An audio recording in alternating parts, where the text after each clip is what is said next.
मृत्यु के बाद क्या होता है। दोस्तों आइए चले इस वीडियो के माध्यम से आपको बताते हैं कि मनुष्य के मृत्यु के बाद उसका क्या हाल होता है। गरुड़ पुराण में ऐसा वर्णन मिलता है कि यमराज के दूत आत्मा को यमलोक तक ले जाते हुए डराते हैं और उसे नरक में मिलने वाले दुखों के बारे में बताते हैं। यमदूत की ऐसी बातें सुनकर आत्मा जोर जोर से रोने लगती है। अधिकतर लोगों ने गरुड़ पुराण के बारे में सुना होगा। गरुड़ पुराण वैष्णव संप्रदाय से संबंधित है। सनातन हिंदू धर्म में मृत्यु के बाद इसके श्रवण का प्रावधान है। इस पुराण के देवता भगवान विष्णु हैं। गरुड़ पुराण के दो भाग हैं, पूर्व खंड और उत्तरखंड। पहले भाग में भगवान विष्णु की भक्ति का उल्लेख किया गया है और दूसरे भाग में प्रेत कल्प का विस्तार से वर्णन किया गया है, यानी इसमें मरने के बाद मनुष्य की क्या गति होती है और उसका किस प्रकार की योनियों में जन्म होगा, इन सब बातों की जानकारी दी गई है। गरुड़ पुराण के अनुसार जिस समय मनुष्य की मृत्यु होने वाली होती है वह बोलने की कोशिश करता है, लेकिन वह बोल नहीं पाता। उस समय में उसकी बोलने, सुनने आदि की शक्ति नष्ट हो जाती है। उस समय शरीर से अंगूठे के बराबर आत्मा निकलती है, जिसे यमदूत पकड़कर यमलोक तक ले जाते हैं। गरुड़ पुराण में ऐसा वर्णन मिलता है कि यमराज के दूत आत्मा को यमलोक तक ले जाते हुए डराते हैं और उसे नरक में मिलने वाले दुखों के बारे में बताते हैं। यमदूतों की ऐसी बातें सुनकर आत्मा जोर जोर से रोने लगती है। यमलोक तक जाने का रास्ता बड़ा ही कठिन माना जाता है।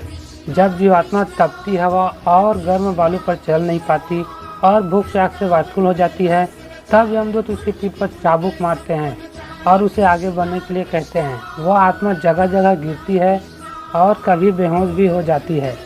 फिर वह उठकर आगे की ओर बढ़ने लगती है। इस प्रकार यमदूत जीवात्मा को यमलोक तक ले जाते हैं। इसके बाद उस आत्मा को उसके कर्मों के हिसाब से सजा देना निश्चित होता है।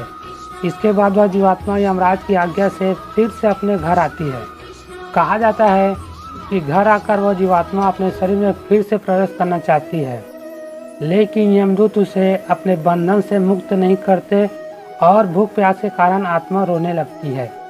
इसके बाद जब उस आत्मा के पुत्र आदि परिजन अगर पिंडदान नहीं देते तो वह प्रेत बन जाती है और सुनसान जंगलों में लंबे समय तक भटकती रहती है। गरुड़ पुराण के अनुसार मनुष्य की मृत्यु के बाद 10 दिन तक पिंडदान करना आवश्यक माना गया है। यमदूतों द्वारा 13वें दिन फिर से आत्मा को पकड़ लिया जाता है।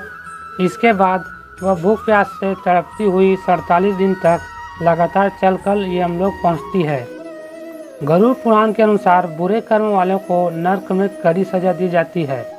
जैसे लोहे के जलते हुए तीर से इन्हें बींधा जाता है।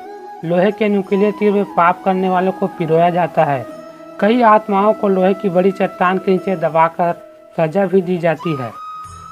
किस आत्मा को क्या सजा मिलनी है ये उसके कर्म निश्चित करते हैं।